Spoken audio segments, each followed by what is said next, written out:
আসসালামু আলাইকুম সবাইকে। আশা করি সকলে ভালো আছেন। আজকের ব্লগে আপনাদেরকে নিয়ে যাব এক দারুণ ভ্রমণের গল্পে। এই ভ্রমণটা আমার কাছে গড়ে উঠেছিল এক অবিস্মরণীয় গল্প। তাহলে শুরু করা যাক আজকের ভ্রমণের মূল আকর্ষণ। ভ্রমণের মূল আকর্ষণ শুরু হয় যাত্রাপথে। এজন্য যাত্রাপথে আপনাদের মাঝে কিছু ধরার চেষ্টা করলাম। এমন দৃশ্য মনকে প্রফুল্ল করে ওঠায়। দেখতে দেখতে আমরা এখন চলে আসছি যমুনা সেতুতে। দেখুন কি অনুরূপ প্রণয় দৃশ্য। এমন দৃশ্য দেখলে মনটা প্রফুল্ল হয়ে ওঠে। আজকের এই দৃশ্য আমার মনকে কেড়ে নিল। খুব আকর্ষণীয় দৃশ্য, যেটা আপনাদের মাঝে ধরে তোলার চেষ্টা করতেছি।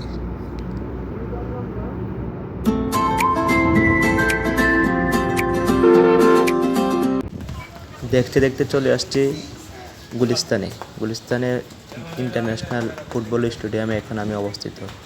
এখানে এসে দেখি গেটগুলো লক করা। এখানে ভিতরে কোনো মানুষ নাই, কোনো প্র্যাকটিস নেই, কোনো খেলা নাই। তবে মনোমুগ্ধকর একটি স্টেডিয়াম।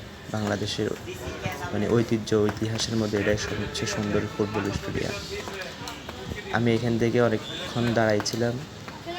তারপরে এখান থেকে আমি রওনা দিই গুলিস্তান মার্কেটে। এখানে এসে দেখি এক পুলিশ স্যার ফোন করতেছে এবং আমি ক্যামেরা অফ করে স্যারের সাথে কিছুক্ষণ কথা বলে এখান থেকে বিদায় নিই। চলে আসছে আজকের ভিডিওর মূল আকর্ষণে। এখানে এসে দেখি আজকে বৃষ্টি হয়েছে প্রচণ্ড, যার কারণে এই মসজিদের এই সামনের জায়গাটাতে অনেক পানি, যার কারণে এখানে কেউ আজকে নামাজ পড়তেছে না, সবাই মসজিদের ভিতরে নামাজ পড়তেছে। আমি এখানে অনেকক্ষণ দাঁড়াইছিলাম, তারপর দিয়ে প্রাকৃতিক কিছু দৃশ্য আপনাদের মাঝে তুলে ধরলাম এবং বৃষ্টি থাকার কারণে সবাই মসজিদের ভিতরে নামাজ পড়তেছে। আমি বাইরে থেকে কিছু ফুটেজ তুলে ধরলাম। এখানে এসে দেখতেছি বাংলাদেশ ন্যাশনাল ফুটবল স্টেডিয়াম আর আমাদের যে জাতীয় বাইতুল মোকাররম মসজিদ খুব পাশাপাশি। আমি এটার গ্যালারি দেখে খুব আশ্চর্য হয়েছি যে সাথে দেখা যাচ্ছিল একজন মসজিদের সাথে মিলিত, কিন্তু না, মাঝখান দিয়ে রাস্তা আছে নিচে, এটা দেখতে দেখা যাচ্ছে একসাথে, তবে কিন্তু এটা না।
আপনাদের মাঝে একটি বিষয় শেয়ার করা হলো না।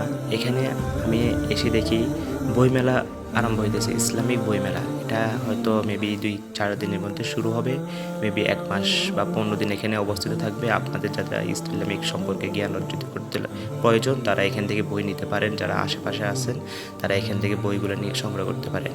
ইসলামিক বইমেলা শুরু হচ্ছে বাইতুল মোকাররমের গেটে, এখান থেকে বই সংগ্রহ করতে পারেন সকলে। এর মাধ্যমে শেষ হলো আজকের ভ্রমণের অভিজ্ঞতা। দেখা হবে অন্য কোনো ব্লগে, অন্য কোনো জায়গায়। সেজন্য আল্লাহ হাফেজ, সকলে ভালো থাকবেন।